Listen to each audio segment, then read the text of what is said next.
ये बायोलॉजी का ये स्पेशल क्लास लेके आ चुके हैं, जिसमें कि आपको हम 20 प्रश्न करवाने वाले हैं और आपको 20 में से आपको कम से कम 15 का सही आंसर देना है।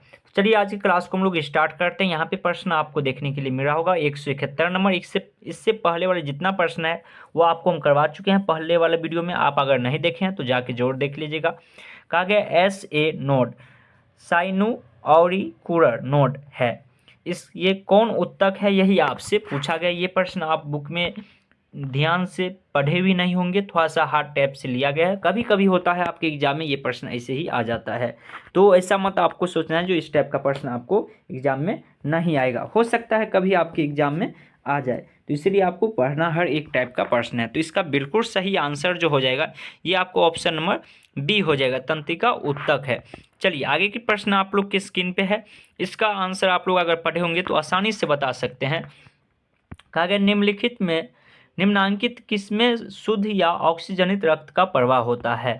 किसमें शुद्ध रक्त का प्रवाह होता है यही आपसे, और ऑक्सीजनित रक्त का प्रवाह होता है यही आपसे पूछा गया है। तो आप लोग को नीचे कमेंट बॉक्स में बताना है।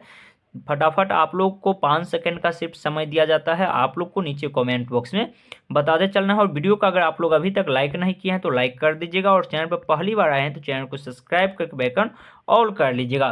तो इसका बिल्कुल सही आंसर हो जाएगा फुसफुस शिरा में, फुसफुस शिरा में। चलिए आगे की प्रश्न की ओर हम लोग बढ़ते हैं। 173वां प्रश्न आप लोग की स्क्रीन पे देखने के लिए मिल रहा है। कहा गया मानव आहार नाड़ के किस भाग की लंबाई सबसे अधिक होती है। किस भाग की लंबाई सबसे अधिक होती है, और यहाँ पे आपको 4 ऑप्शन दिया गया है। आप लोग को नीचे कमेंट बॉक्स में बताना है। दोस्तों आप लोग के लिए सिर्फ 10 मिनट का वीडियो होने वाला है, 10 मिनट में आपको हम 20 प्रश्न करवाने वाले हैं। आप 10 मिनट देखते रहिएगा, आपको बहुत सारे प्रश्न याद हो जाएगा, जो हो सकता है आपको एग्जाम में इसमें से एक कोई प्रश्न आपको देखने के लिए मिल जाएगा। तो आप 10 मिनट कोई दूसरा वीडियो देखते हैं उससे अच्छा है आपको अभी एग्जाम नज़दीक है, आपको कम से कम 10 मिनट रोज़ आपको ये वीडियो देख लेना चाहिए। आपको रोज़ प्रैक्टिस सेट करवाया जाता है। आप लोग चैनल से इसीलिए कहते हैं अगर नहीं जुड़े हैं तो चैनल से जुड़ जाइएगा। इसका बिल्कुल सही आंसर हो जाएगा ऑप्शन नंबर सी, छोटी आंत इसका बिल्कुल सही आंसर हो जाएगा। चलिए 174वां प्रश्न आप लोग की स्क्रीन पे है। कहा गया यहाँ पे मानव शरीर की सबसे बड़ी ग्रंथि क्या है। मानव शरीर के सबसे बड़ी ग्रंथि क्या है, और यहाँ पे आपको 4 ऑप्शन दिया गया है। आप लोग को नीचे कमेंट बॉक्स में बताना है जो मानव शरीर के जो होता है सबसे बड़ी ग्रंथि क्या होता है। तो उम्मीद करते हैं आप बड़ी आसानी से इसका सही आंसर बता दिए होंगे। इसका बिल्कुल सही आंसर हो जाएगा ऑप्शन नंबर बी, मानव शरीर की सबसे बड़ी ग्रंथि यकृत होता है।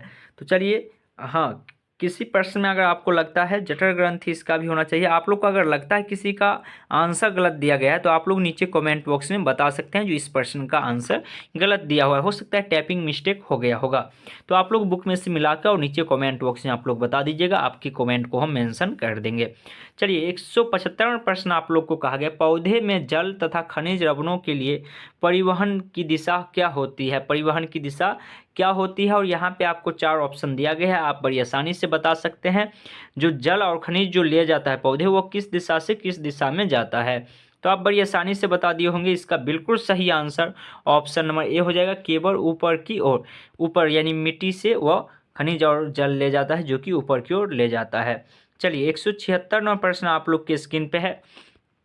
कहा गया शोषण क्रियाविधि का अंतिम उत्पादक निम्नलिखित में कौन सा है, और यहाँ पे आपको 4 ऑप्शन दिया गया है। आप लोग को नीचे कमेंट बॉक्स में बताना है जो इसका सही आंसर क्या हो जाएगा। तो उम्मीद करते हैं आप बड़ी आसानी से बता दिए होंगे जो शोषण क्रियाविधि का अंतिम उत्पादक निम्नलिखित में से कौन सा है। तो इसका बिल्कुल सही आंसर ऑप्शन नंबर डी हो जाएगा, ऑप्शन नंबर डी, यानी कि ऑप्शन बी और सी दोनों जल और कार्बन डाइऑक्साइड दोनों होता है।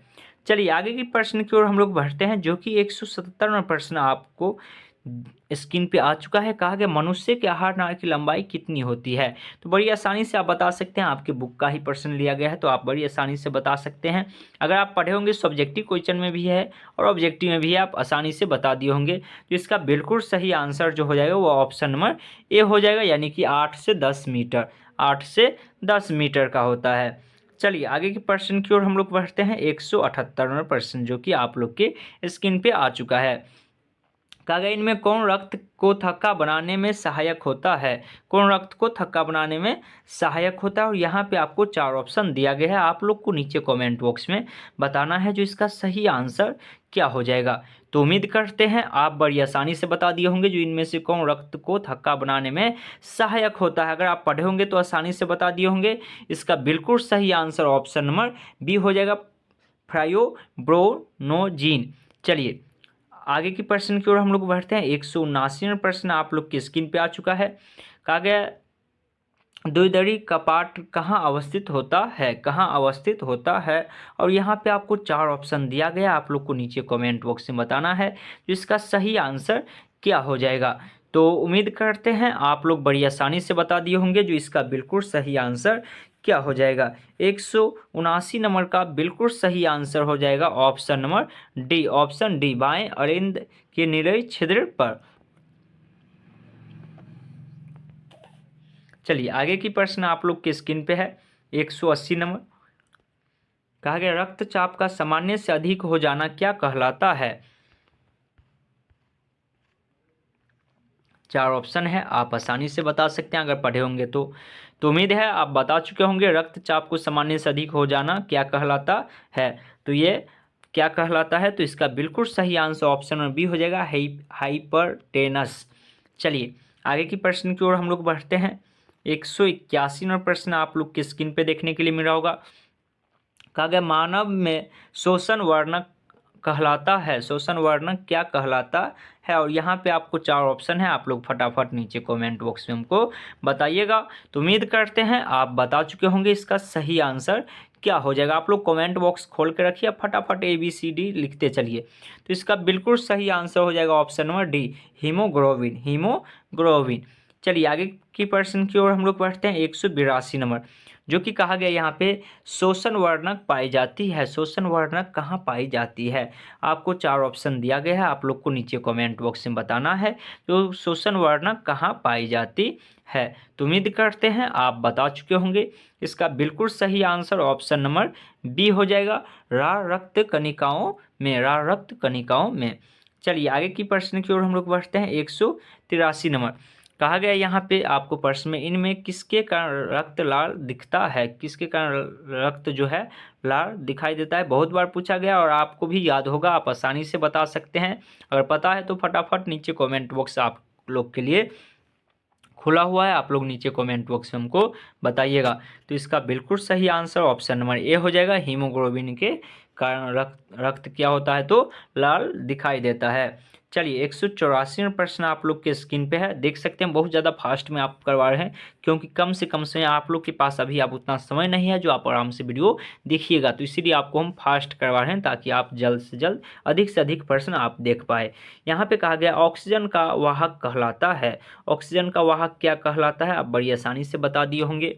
तो इसका बिल्कुल सही आंसर जो हो जाएगा ये आपको हो जाएगा ऑप्शन नंबर डी, ऑक्सीजन का वाहक हीमोग्लोबिन कहलाता है। चलिए आगे की प्रश्न की ओर हम लोग बढ़ते हैं।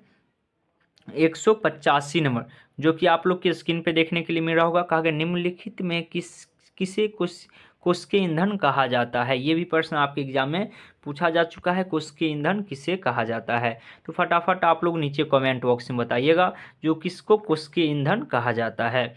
तो उम्मीद करते हैं आप बड़ी आसानी से बता दिए होंगे।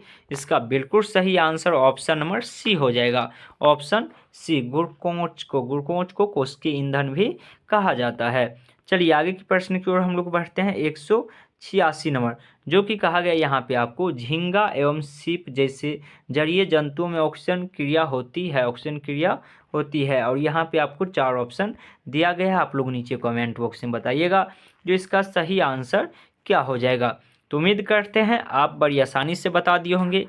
इसका बिल्कुल सही आंसर हो जाएगा ऑप्शन नंबर ए, गिर्स द्वारा। झींगा हो या झींगा जो करता है श्वसन क्रिया वो भी किसके द्वारा करता है तो गिर्स के द्वारा ही, यानी कि गड़फड़ के द्वारा ही करता है। चलिए 187 प्रश्न आप लोग के स्क्रीन पे है। कहा गया यहाँ पे फुसफुस चाप निम्नलिखित में कहाँ से निकलता है। और यहाँ पे आपको 4 ऑप्शन दिया गया है, आप लोग को नीचे कमेंट बॉक्स में बताना है जो इसका सही आंसर क्या हो जाएगा? अगर आप पढ़े होंगे तो आप आसानी से बता दिए होंगे। तो चलिए इसका बिल्कुल सही आंसर क्या हो जाएगा हम लोग देख लेते हैं। तो इसका बिल्कुल सही आंसर हो जाएगा option number B, option B, दायां निलय से, दायां निलय से। चलिए आगे के प्रश्न की ओर हम लोग बढ़ते हैं। 188वां प्रश्न आप लोग की स्क्रीन पे है। क्या कि मनुष्य में सांस लेने और छोड़ने की क्रिया क्या कहलाती है? आप लोग श्वसन चैप्टर में बड़ी आसानी से पढ़े होंगे और आसानी से आप लोग इसका आंसर भी बता सकते हैं, जो इसका सही आंसर क्या हो जाएगा। तो इसका बिल्कुल सही आंसर ऑप्शन नंबर डी हो जाएगा, श्वासोश्वास कहते हैं। सांस लेने और छोड़ने की क्रिया को हम लोग श्वासोश्वास कहते हैं। चलिए आगे के प्रश्न की ओर हम लोग बढ़ते हैं, जो कि 189वां प्रश्न आपको दिया गया है। निश्वास द्वारा निकली वायु में रहती है, निश्वास द्वारा निकली वायु में क्या रहती है, यही आपसे पूछा गया है। 4 ऑप्शन है, आप लोग को नीचे कमेंट बॉक्स में बताना है इसका सही आंसर क्या हो जाएगा। तो उम्मीद करते हैं आप बड़ी आसानी से बता दिए होंगे। इसका बिल्कुल सही आंसर ऑप्शन नंबर ए हो जाएगा, option A, carbon dioxide, carbon dioxide इसका बिल्कुल सही आंसर हो जाएगा। चलिए 190वां प्रश्न देख लेते हैं। यहाँ पे कहा गया है जीवों में शरीर से नाइट्रोजनिक अवशिष्ट पदार्थों का निष्कासन कहलाता है, क्या कहलाता है? यहाँ पे आपको 4 ऑप्शन दिया गया है, आप लोग को नीचे कमेंट बॉक्स में बताना है जिसका सही आंसर क्या हो जाएगा। तो उम्मीद करते हैं आप बड़ी आसानी से बता दिए होंगे जो इसका सही आंसर क्या हो जाएगा 190 नंबर का। तो इसका बिल्कुल सही आंसर ऑप्शन नंबर सी हो जाएगा, उत्सर्जन कहलाता है। तो आपको 20 प्रश्न आपको हम करवा दिए हैं, अब आप लोग को बताना है जो इसमें से आपका कितना सही हुआ है। वीडियो को लाइक नहीं किया तो लाइक कर दीजिएगा और चैनल पर अगर पहली बार आए हैं तो चैनल को सब्सक्राइब करके बेल आइकन ऑल कर लीजिएगा। चलिए मिलते हैं कल की क्लास में, तब तक के लिए जय हिंद।